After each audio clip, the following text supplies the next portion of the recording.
Hey everyone, welcome to CLAT Point and let's start today's The Hindu News discussion जो कि CLAT, ALET, DU, LLB, NLSET and other law entrance test आप 2022 या 23 में देने वाले हैं, उसमें आपके लिए इंपॉर्टेंट हो सकता है। आगे बढ़ने से पहले आज का हमारा क्विज जो है वो देख लेते हैं। Right to freedom as under article 19 is automatically suspended when a proclamation of emergency is made under which of the following grounds. Comment section में आपको इसका जवाब देना है। डिस्कशन इसके बारे में कल करेंगे। आगे बढ़ते हैं और आज के एडिटोरियल्स जो हमें डिस्कस करने वो देखते हैं। तो देखिए यहाँ पे एक आर्टिकल आया है what Vladimir Putin really wants.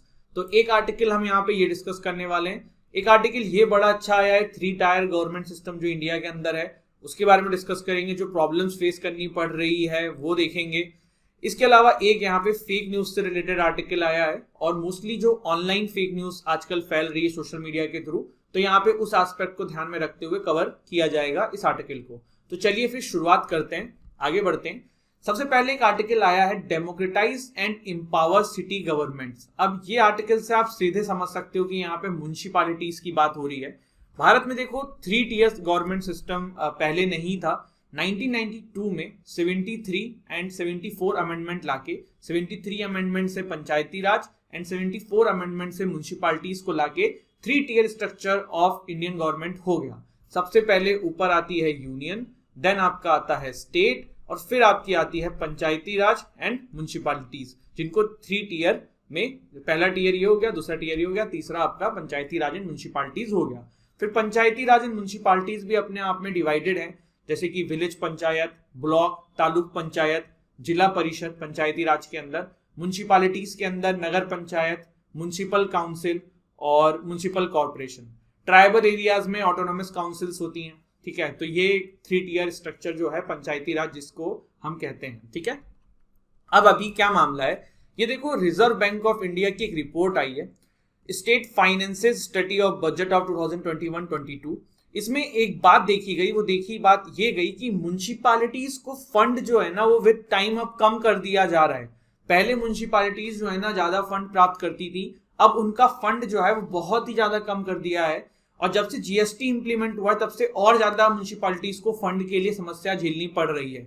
अभी जब आपके कोविड की सिचुएशन हुई थी तो उस समय म्युनिसिपैलिटीज ने काफी अच्छा वर्क किया था, बट एक लिमिटेशन में आके ये लोग वर्क कर पाए थे क्योंकि इनके पास उस लेवल पे फंड नहीं था।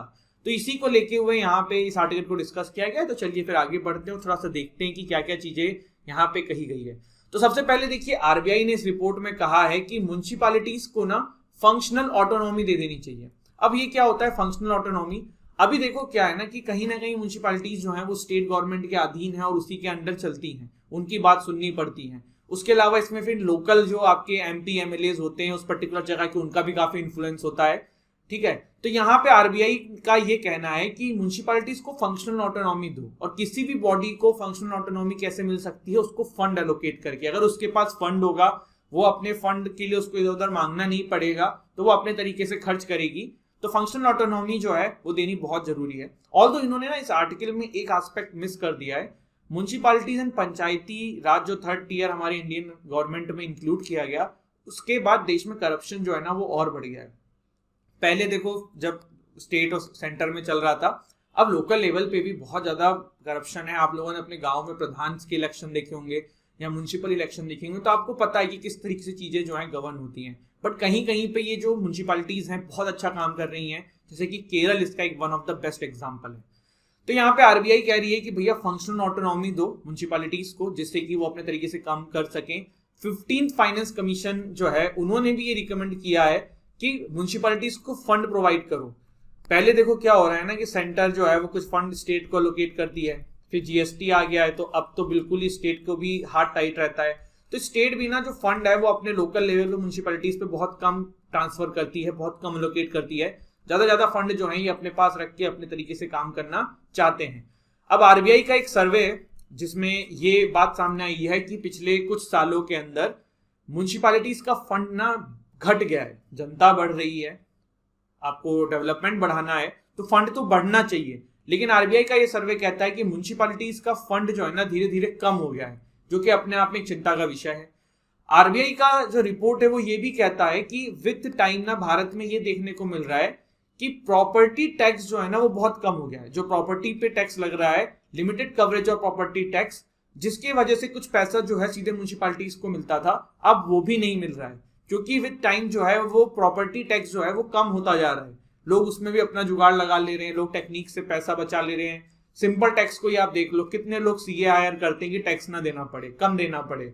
उसी तरीके से जो प्रॉपर्टी टैक्स है उसके काफी सारे लूप होल्स हैं, और प्रॉपर्टी टैक्स का पैसा जो है मोटा अमाउंट म्युनिसिपैलिटीज को जाता है, बट अब वो भी नहीं मिल पा रहा है, जो कि म्युनिसिपैलिटीज का जो रेवेन्यू है वो और कम हो रहा है। अब एक देखिए ऑर्गेनाइजेशन है, इसका नाम है organisation for economic cooperation and development, OECD। इसका एक डेटा है जो ये कहता है कि India has the lowest property tax collection rate in the world. Property tax to GDP ratio हमारे यहाँ पे वन ऑफ द लोएस्ट है। अगर आप इंडिया की बात करें तो टोटल टैक्स 16.6% है आपका जीडीपी में जो ग्रो कराता है। Tax to GDP and spending to GDP ratio among the lowest, कि टैक्स का कितना योगदान है आपकी जीडीपी में, तो हमारे यहाँ पे 16.6 है, और उससे जो है ह्यूमन कैपिटल पे सरकार का एक्सपेंडिचर है 5.1, जो कि बिल्कुल साधारण है। वहीं आप बड़ी कंट्रीज जैसे कि ब्राजील, यूके, इनका देखिए तो 35.6% जो है वो टैक्स जो है वो जीडीपी में योगदान देता है ब्राजील में, और उसका 11% जो है वो ह्यूमन कैपिटल पे सरकारें जो है वो एक्सपेंडिचर में डालती हैं। इसी तरीके से और कंट्रीज का भी है, बट इंडिया का इसमें काफी कम नाम है। प्रॉब्लम देखो ना यहाँ पे दो है प्रॉब्लम। एक तो करप्शन है, जो इस एडिटोरियल में डिस्कस नहीं किया है। ऑल तो देखो ऐसा नहीं है कि टैक्स कम जमा हो रहा है, टैक्स हो रहा है, मतलब भर का टैक्स भी लोग जमा करते हैं, पर करप्शन की वजह से ना वो ऊपर से नीचे नीचे नीचे आने में बहुत कम हो जाता है। एक राजीव गांधी जी है, किसी एक नेता की मुझे अभी याद नहीं आ रहा है, एक स्टेटमेंट थी कि हम ऊपर से ना 100 रुपए भेजते हैं और नीचे आते आते वो 1 रुपए हो जाता है।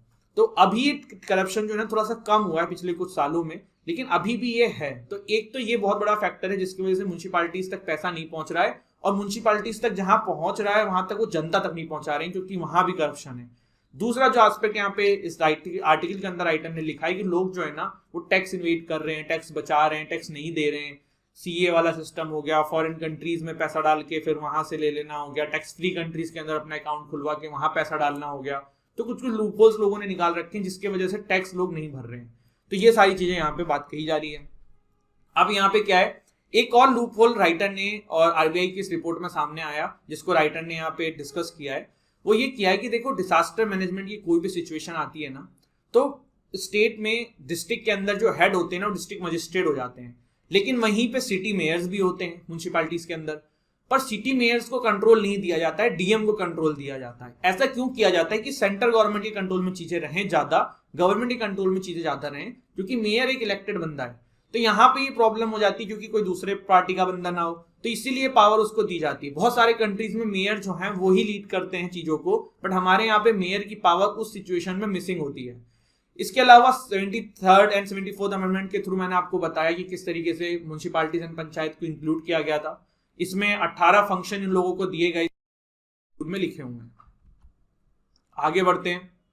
राइटर ने अपने आर्टिकल में एक बात कही थी कि स्कैंडिनेवियन जो कंट्रीज है ना, यहाँ पे लोग बड़े खुश हैं। अभी आपको पता है वन ऑफ द वर्ल्ड की हैप्पीएस्ट कंट्री जो है वो आइसलैंड हो गया, फिनलैंड हो गया।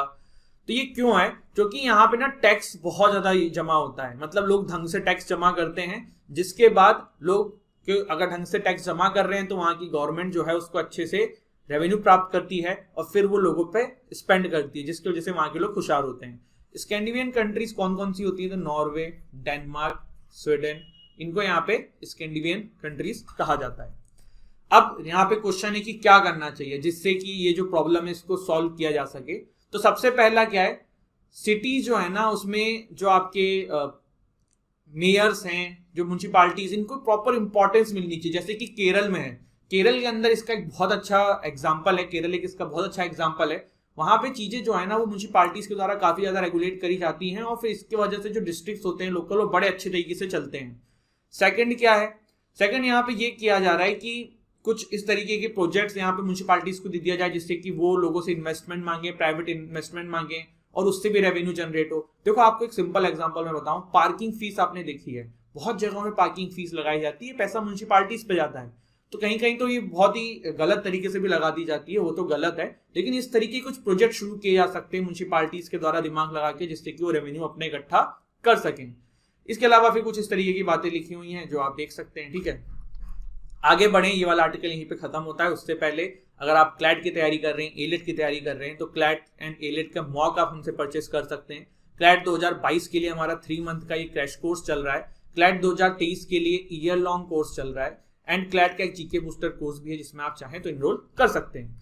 आप अगर एनएलएस के 3 ईयर लॉ की तैयारी कर रहे हैं, आप देना चाहते हैं, तो देखिए ये जो कोर्स है हमारा, ये 14,999 का है। आप इसमें इनरोल कर लीजिए, पेपर आने वाला है, जल्द से जल्द पढ़ाई करिए। मॉक में जरूर इनरोल कर लीजिएगा अगर आप कुछ करना चाहते हैं सही, क्योंकि मॉक के बिना आप कोई भी एग्जाम देंगे ना, उसका कोई फायदा नहीं है। तो मॉक में हमारा डेली आंसर राइटिंग की प्रैक्टिस कराई जाती है, प्लस आपको 10 मॉक्स पेपर ए के मिलने वाले हैं।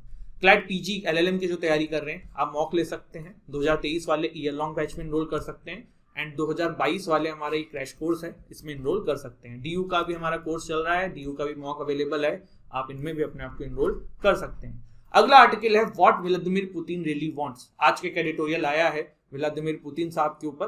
तो रशिया को यहाँ पे बेसिक से लेकर एंड तक समझने की कोशिश करेंगे और क्या है ये मसला ये भी जानने की कोशिश करेंगे। देखो, यूएसएसआर डिसइंटीग्रेट हुआ था 1992 में। उससे पहले यूएसएसआर के अंदर आपके 14-15 कंट्रीज होते थे। कौन कौन से थे? देखिए, सबसे पहले तो रशिया हो गया आपका ये, ठीक है। फिर आप यहाँ पे कलर से मैच कर सकते हैं। सेकंड नंबर वाला एस्टोनिया, थर्ड वाला Latvia, Lithuania, Belarus, Ukraine, Moldova, Georgia, Armenia, Azerbaijan, Kazakhstan, Uzbekistan, Turkmenistan, Kyrgyzstan and Tajikistan. तो ये आपके जो है ना यूएसएसआर कहलाते थे। इनसे एक समय पूरे वर्ल्ड को बहुत डर लगता था, जिसके चलते हुए 1949 में एक संस्थान बनी जिसका नाम था NATO, North Atlantic Treaty Organisation. ये नेटो जो है ना, देखो जब बनी थी तो आप कुछ इस तरीके से देखिए, 1990 के दशक में नेटो की हालत, ये तो चलिए तब भी 30-40 साल हो गए थे। उसके बाद नेटो को आप देखिए तो नेटो कंट्रीज कम है, तब भी यूएसएसआर जो है आपका मतलब भर का पोर्शन कवर करता था। बट 2015 में आप देखिए नेटो का दबदबा और यूएसएसआर जब डिसइंटीग्रेट हो चुका है तो अब रशिया आपका अकेला बच चुका है। अब सारी जो प्रॉब्लम है ना वो यहीं पे आके यहीं से शुरू होती है। मामला क्या है, इस पे हम जाए ना उससे पहले मैं आपको एक और बात जो है रशिया का एस्पेक्ट समझाना चाहूंगा। देखिए, आपका रशिया है ना, बहुत ही ज्यादा ठंड पड़ती है, यहाँ पे बर्फ जमा होती है। रशिया का इकलौता एक पोर्ट है जो जमता नहीं है, जहाँ पे आइस नहीं जम जाती है, वो आपका ब्लैक सी में है। कहाँ है गाइस? ब्लैक सी में। और रशिया के लिए इसीलिए ब्लैक सी बहुत ज्यादा इंपॉर्टेंट है। पूरा वर्ल्ड में कभी कल को वॉर होगा, अगर रशिया को आप ब्लैक सी से अलग कर दो तो रशिया जो है वो घुटनों पे आ जाएगा, क्योंकि वहां पे ना एक्सपोर्ट हो पाएगा ना इंपोर्ट हो पाएगा। तो इसीलिए रशिया ब्लैक सी पे हमेशा अपना दबदबा चाहता है, जिसके चलते हुए उसने 2015 में क्रीमिया को भी एनेक्स किया था। और क्यों ब्लैक सी इतना इंपॉर्टेंट, तो देखिए यहीं से ये ट्रेड करते हैं, इधर इधर जहां भी जाना है जा सकते हैं। अब क्या मामला है? मामला यहाँ पे देखो ये है कि रिसेंटली जो है रशिया, यूक्रेन, यूरोपियन कंट्रीज के बीच में टेंशन चल रही है। ये टेंशन क्यों चल रही है उस पर मैं आऊं, उससे पहले थोड़ा सा हिस्ट्री जान लो। रशिया जो है वो 1812 attack by Napoleon France and 1941 attack by Nazi Germany. यहाँ पे ऐसी चीजें लिखी हुई हैं कि in the last 2 centuries Russia saw 2 devastating invasion from the west. और उसी के बाद रशिया ने उन दोनों ही कंट्रीज को हरा दिया था। दोनों ही जब ये उनके ऊपर इन्वेजन हुए तब हरा दिया। लेकिन रशिया के साथ एक समस्या रही है, वहां की जो ऑफिसर्स है ना आर्मी के, वो बहुत ही ज्यादा राहसी ठाठ से जीवन जीते हैं। जब भी वो इस तरीके की कोई चीज करते हैं, युद्ध पे जाते हैं, बहुत पैसा खर्च करते हैं। किसी भी चीज की बुनियाद के लिए ना आपको फाइनेंस की बहुत जरूरत है, पैसे की बहुत जरूरत है। हमारे घर वाले नहीं कहते हैं कि पैसा नहीं कमाओगे तो कुछ नहीं होगा, है ना। पैसा बहुत जरूरी है। रशिया के पास एक टाइम पे ऐसा आया कि फंड की कमी हो गई, जिसकी वजह से यूएसएसआर जो है वो डिसइंटीग्रेट हुआ। मेन कारण यूएसएसआर का डिसइंटीग्रेशन का है ना, रशिया के पास लैक ऑफ फाइनेंस, पैसा जो है धीरे धीरे कम ही हो गया। और फिर उसी का फायदा नेटो ने उठाया। नेटो ने काफी सारे यूएसएसआर के मेंबर्स को अपने में मिला लिया, क्योंकि नेटो के पास पैसा था, जो कि यूएस के द्वारा पूरा दिमाग प्लान किया जा रहा था। तो ये सारी चीजें जो है वो देखने को मिली। अब क्या हो रहा है, यूएस जो है ना धीरे धीरे सारी कंट्रीज को नेटो में लाया, जो कि पहले यूएसएसआर की पार्ट थी। अब उसी में चलते हुए यहाँ पे यूक्रेन को भी इंक्लूड करने की बात 99 या 2000 से शुरू हो गई थी, लेकिन उसके बाद उसको इंक्लूड करते धीरे धीरे बात चल रही थी। अब क्या ये मामला जो है ना बहुत तेजी में आ चुका है। यूक्रेन को नेटो में जोड़ दिया जाएगा तो रशिया को क्या नुकसान है? पहली चीज, नेटो वाले जो है वो ब्लैक सी से रशिया कनेक्शन युद्ध में खत्म कर सकते हैं। दूसरी चीज की यूक्रेन के थ्रू, लैंड के थ्रू रशिया पे अटैक कर सकते हैं। रशिया के लिए अभी यूक्रेन जो है ना एज ए बफर स्टेट की तरह काम करता है, इधर आपके यूरोपियन कंट्रीज शुरू होंगे इधर नीचे आके, तो रशिया को सेफ्टी है अपनी, लेकिन इसलिए रशिया नहीं चाहता कि यूक्रेन मिले।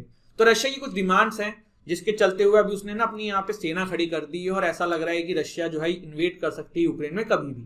क्या क्या इनकी डिमांड है? इनकी डिमांड ये है कि 1998 के बाद नेटो में आपने जितने भी बंदे जोड़े हैं सबको बाहर निकालो। दूसरा, यूक्रेन को आप कभी अपने में पार्टिसिपेट नहीं कराओगे। तो ये कुछ डिमांड रशिया की है जिसको डायरेक्टली अभी मना नहीं किया गया यूएस के द्वारा, बट यूएस इसको मानने के लिए तैयार नहीं है। मैंने आपको एक चीज और बताई थी कि यूएस कहीं ना कहीं चाहता है कि रशिया ये चीज करे। क्यों? क्योंकि रशिया के साथ यूरोपियन कंट्रीज के रिलेशन थोड़े से सही हो रहे थे। नॉर्थ स्ट्रीम 2 पाइपलाइन बना दी गई थी, कल मैंने आपको बताया, जिससे कि रशिया नेचुरल गैस का सप्लाई कर सकता है जर्मनी में। तो यूएस ये चीज नहीं चाह रहा था, तो अब जर्मनी ने मना भी कर दिया कि भैया हम गैस नहीं लेंगे। तो यूएस तो ये चाह ही रहा है कि रशिया के साथ जो है सभी कंट्रीज के रिलेशन धीरे धीरे खराब हो जाए। इसी के चलते हुए रशिया जो है अभी चाइना का काफी करीबी हो गया है। वो कहते हैं ना, दुश्मन का दुश्मन हमारा दोस्त। तो रशिया चाइना भी क्लोज हो चुके हैं। तो नेटो का क्या प्रिंसिपल है? सिंपल प्रिंसिपल है कि अगर भैया आप किसी एक बंदे पे हम में से अटैक करोगे तो हम सब मिलकर आपकी लगाएंगे। वो होता है ना 5 ग्रुप का दोस्त, 5 दोस्तों का ग्रुप है, उसमें से कोई एक भी किसी को मार दे तो चारों के चारों उसको मारने पहुंच जाएंगे। तो वो वाला नेटो का प्रिंसिपल हो चुका है। तो यही चीज रशिया को तंग कर रही है और रशिया नहीं चाहता है ऐसा कुछ हो, और वही यहाँ पे आर्टिकल में डिस्कस किया हुआ है। रशिया देखो क्या चाह रहा है, रशिया कहीं ना कहीं अपनी पुरानी पावर वापस चाहता है। इसी के चलते हुए बीच बीच में काफी इंटरफेयर करता है अलग अलग कंट्रीज के मामले में। जैसे कि एक अर्मेनिया अजरबैजान 2020 के एंड में चीज हुई थी, आपको कॉन्फ्लिक्ट पता हो, तो उसमें भी रशिया ने इंटरफेयर किया था। कजाकिस्तान में अभी CSTO जो ग्रुप है उसके थ्रू रशिया ने अपनी आर्मी को डिप्लॉय किया है। तो रशिया समय समय पे इंटरफेयर करता रहता है, वो ग्लोबल पॉलिटिक्स में अपनी पकड़ चाहता है। इवन आपको पता हो कि अफगानिस्तान में एक जमाने में रशिया का कंट्रोल था, फिर रशिया जब छोड़ के गया तब यूएस वहां पे आया और यूएस ने ही आपके तालिबान को ट्रेन किया था अगेंस्ट द रशिया। बहुत इसमें सब जियो पॉलिटिक्स से बहुत दिमाग लगाते हैं, और फिर उसी का उनको रिपरकशन क्या मिला कि तालिबान के ही एक बंदे ओसामा बिन लादेन ने यूएस को नुकसान पहुंचाया। तो ये चीजें जो हैं ये सब कहानियां हैं। आपको क्या लगता है, ये जो बड़ी बड़ी कंट्रीज हैं जैसे कि यूएस है, रशिया है, चाइना है, ये चाहते हैं कि जो ये टेररिज्म है ये बहुत ज्यादा खत्म हो जाए, या इंडिया पाकिस्तान का वॉर खत्म हो जाए, या किसी और कंट्रीज के बीच में वॉर चल रहा है खत्म हो जाए? ये लोग कभी नहीं चाहेंगे। पूछो क्यों? यूएस की इकोनॉमी जो है ना मोस्टली कहीं ना कहीं डिपेंडेंट है आपकी वेपन्स के एक्सपोर्ट पे। रशिया की इकोनॉमी भी वेपन्स के एक्सपोर्ट पे काफी ज्यादा डिपेंड है। आप काफी सारे मिसाइल सिस्टम फलाना फलाना खरीदते हो, अगर पूरे विश्व में पीस एस्टेब्लिश हो जाएगा तो कोई इनसे हथियार खरीदेगा क्या? नहीं खरीदेगा ना। इसीलिए कहते हैं कि जब कभी 2 कंट्रीज के बीच में लड़ाई हो तो कभी तीसरे को मत लाओ, क्योंकि तीसरा कहीं ना कहीं अपना इंटरेस्ट देखेगा। तो ये चीज जो है ये एक घातक चीजें हैं। सब अपनी कंट्रीज अपने हिसाब से चलती हैं, अपने हिसाब से सोचती हैं और दिखाने के लिए कुछ और बात करती हैं। इसके बाद अगला आर्टिकल है the many problems of online anonymity. Social media के थ्रू जो फेक न्यूज आजकल फैल रही है उसी के बारे में ये आर्टिकल लिखा हुआ है। देखो पहले तो जान लो फेक न्यूज होता क्या है। अगर कभी एग्जाम में आ जाए ना व्हाट इज येलो जर्नलिज्म, तो ध्यान रखना फेक न्यूज को फैलाना ही येलो जर्नलिज्म कहलाता है। एक वर्ड है इसके लिए। ये फेक न्यूज क्या है? ये फास्ट प्रोपोगंडा है जो आपको फैलाया जाता है जिससे कि आपका ब्रेन वॉश हो या आपके दिमाग में कोई गलत चीजें हो। कितनी बार आपने व्हाट्सएप पे ऐसी कोई वीडियो देखी है जो आपको गुस्सा दिला देती है या कभी आपको बुरा फील करा देती है, बट कभी आप उन वीडियोस के सच जानने की कोशिश किए हैं? आप जब सच जानने की कोशिश करेंगे ना आपको पता पड़ेगा कि ये सब कुछ नहीं है। कभी कभी क्या होता है ना 10 साल पुरानी कोई वीडियो डाल दी जाती है और उसको अभी के नाम से चला दिया जाता है। इसका एक बेस्ट एग्जांपल है ममता बनर्जी जी की एक वीडियो कुछ दिन पहले वायरल हुई थी जिसमें वो कुछ गवर्नमेंट के अगेंस्ट में कह रही थी, लेकिन वो वीडियो 6-7 साल पुरानी थी और उसको अभी वायरल किया गया और लगा कि यार ये अभी की बात है। तो मेरा ये तो एक छोटा सा एग्जांपल है। ऐसा मॉब लिंचिंग केसेस में देखते हो, आप काफी रिलीजन वाले मामले में ये सब चीजें देखते हो। तो फेक न्यूज तो अलग लेवल पे चलती है और लोग इसको अलग लेवल पे फॉरवर्ड भी करते हैं। इसमें सबसे बड़ी गलती आम जनता की है जो व्हाट्सएप पे चीजें जो आती है उसको फॉरवर्ड कर देता है। कभी भी ऑथेंटिसिटी जाने बिना आप लोगों से मेरी रिक्वेस्ट है चीजों को फॉरवर्ड मत करिए, क्योंकि आपका एक फॉरवर्ड ना लोगों का दिमाग को वॉश कर सकता है, लोगों के दिमाग को इन्फ्लुएंस कर सकता है, जो कि आपको नहीं करना चाहिए अगर ऐसा नहीं हो रहा है। तो ये कुछ चीजें हैं। फेक न्यूज जो है वो किन किन चीजों से रिलेट हो सकती हैं? तो commercial driven sensational content, nation state sponsored misinformation, highly partisan news site, social media itself और सटायर और पैरोडी। ठीक है। इसके अलावा एक मेरा आप लोगों सभी से एक वो रिक्वेस्ट है कि जितने भी लोग नेक्स्ट ईयर एग्जाम देंगे या इस साल एग्जाम देंगे ना, मैरिटल रेप वाला जो ये मामला है ना इसको अच्छे से पढ़ लेना भैया। ये एग्जाम में आ सकता है, बहुत चांसेस हैं। तो ये क्लैट वाले तो स्पेशली, चाहे वो यूजी वाले हों चाहे पीजी वाले हों चाहे वो एनएलएस वाले हों, एनएलएस वाले तो ऐसे भी प्रिपेयर कर लें, इस पे मैरिटल रेट पे आएगा, अच्छे से लिख के प्रिपेयर कर लो। Some checks and balance exist in the mainstream media against fake news but social media does not have such a mechanism. ठीक है, अब भारत में क्या क्या लीगल रेमेडीज अवेलेबल हैं फेक न्यूज को टैकल करने के लिए। तो सबसे पहले हमारे पास एक इंडियन ब्रॉडकास्ट फाउंडेशन, जिसको हम आईबीएफ बोलते हैं, ये 1999 में ये बॉडी बनाई गई थी 24/7 चैनल्स पे अगर कोई भी कंप्लेन आए तो कंप्लेन करने के लिए। प्रेस काउंसिल ऑफ इंडिया जो है ये एक पार्लियामेंट के एक्ट के द्वारा बनाई गई है एंड ये सुपरवाइज करती है newspaper, news agency and etcetera के ऊपर। आईपीसी का सेक्शन 153A 295 जो है वो फेक न्यूज फैलाने के लिए आपको उत्तरदायी ठहरा सकता है अगर वो amount to hate speech. Broadcasting content complaints council जो है BCC, ये ऑब्जेक्शनल टीवी कंटेंट या फेक न्यूज के अगेंस्ट में एक्शन लेता है। अगर आपके अगेंस्ट में कोई गलत चीजें फैलाई जा रही हैं तो आप आईपीसी का जो सेक्शन 499 है डिफमेशन, उसके अगेंस्ट में चीजें जाके जो है आगे बढ़ा सकते हो। आईटी एक्ट में काफी सारी चीजें लिखी हुई हैं जो फेक न्यूज को फैलाने से रोकता है, पनिश करता है। कंटेम्प्ट ऑफ कोर्ट लॉज जो है वो भी इसमें आता है। Constitution of India provide a law, इसका एक एग्जांपल ले लो, प्रशांत भूषण साहब के ऊपर कंटेम्प्ट ऑफ कोर्ट लगा दिया था कि आप जो है एक फेक बात फैला रहे हो, जिससे जनता जो है वो जनता तक मिस इन्फॉर्मेशन पहुंच रहा है और उनका माइंड इन्फ्लुएंस हो रहा है। कॉन्स्टिट्यूशन ऑफ इंडिया जो है वो एक long term solution under article 51A sub clause H की बात करता है, जिसमें लिखा हुआ है it shall be the duty of every citizen to develop the scientific temper, humanism and the spirit of inquiry and reform. But अभी तक ना हेट स्पीच पे आ गया, फेक न्यूज को फैलाने के ऊपर ना कोई क्वेश्चन नहीं है, प्रॉपर लॉ नहीं है कोई। पहले तो फेक न्यूज क्या है ना, ये कोई डेफिनेशन ही नहीं है। तो ये काफी समय से डिमांड बढ़ रही है कि फेक न्यूज के ऊपर एक प्रॉपर लॉ लाया जाए। और देखो प्रॉब्लम क्या है ना, प्रॉब्लम ये कि एक्चुअली में फेक न्यूज जो है लोगों के ब्रेन को इन्फ्लुएंस करता है। आज की डेट में ना बहुत सारी जनता जो है वो सिर्फ व्हाट्सएप को ही चलाना जानती है और वो व्हाट्सएप पे जो आता है उसको सच मान लेती है। फर्जी लोग आर्टिकल लिख लिख के हिंदी में, इंग्लिश में और व्हाट्सएप पे फॉरवर्ड किए जा रहे हैं। इसके चलते हुए आपको याद होगा व्हाट्सएप ने भी एक एक्शन लिया था। पहले व्हाट्सएप में आप बहुत सारे लोगों को फॉरवर्ड कर सकते थे चीजें, अब आप मैक्सिमम 5 लोगों को एक बार में कर सकते हैं। और उसके बाद अगर कोई चीज बहुत फॉरवर्ड होती है तो उस पर लिख के अभी आता है फॉरवर्डेड मैनी टाइम्स। जब भी किसी चीज के ऊपर फॉरवर्डेड मैनी टाइम्स लिखे ना, आप चेक करना, ये मेरा पर्सनल एक्सपीरियंस है, मैंने चेक किया 95% टाइम्स वो चीज जो है वो गलत होती है। तो ये फेक न्यूज जो है ये अपने आप में एक बहुत बड़ी समस्या, एक बीमारी है जो हमारे देश में फैल रही है और इससे हम लोगों को रोकना है। इसके एक एग्जाम्पल ना देखो, सिर्फ ये नहीं है कि जनता ही कर रही है, काफी बार ना पाकिस्तान के हैंडल से चीजें फैलाई जाती हैं। एक बार ना प्राइम मिनिस्टर मोदी जी जो हैं वो जा रहे थे सीढ़ियों पे, शायद फिसल गए थे, तो काफी उनके अगेंस्ट में ट्वीट्स हुए थे। जो ट्वीट पता किए गए ना तो पता पड़ा कि वो पाकिस्तान से हो रहे थे। पाकिस्तान की जो ISI है वो लोगों से करा रही है, अपने तरीके से करा रही है और लगता है कि इंडिया में हो रहा है। तो प्रॉब्लम ये है। तो फेक न्यूज के बहुत सारे एस्पेक्ट्स हैं जो अलग अलग तरीके से लोग कवर करते हैं। फिर क्या है, no word from PMO on silver line project. Silver line project के बारे में कल हमने देखा था कि वेस्टर्न घाट जो है ये आपका यहाँ बनाई जा रही है, ठीक है, और ये वेस्टर्न घाट आपका ये वाला है, ठीक है, इधर वाला नहीं है, ये है। तो ये वेस्टर्न घाट पे आपके सिल्वर लाइन प्रोजेक्ट केरल के द्वारा प्लान किया जा रहा है।